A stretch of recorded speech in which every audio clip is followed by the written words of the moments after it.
Gitu ceritanya. Pokoknya kalau siap overstay ya harus siap untuk di penjara kayak gitu. Ya enggak, nanti Kalau mau pulang. nanti kita akan bahas nanti. Oke.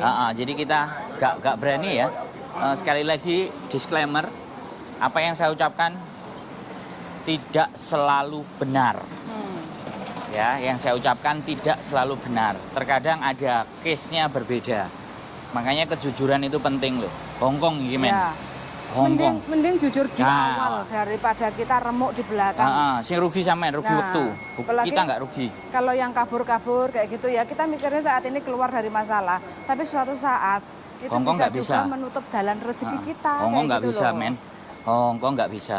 Kalau memang nggak betah, nggak kuat kerja di situ ya sudah. Keluar baik-baik. Teman-teman bisa ngomong baik-baik kerja.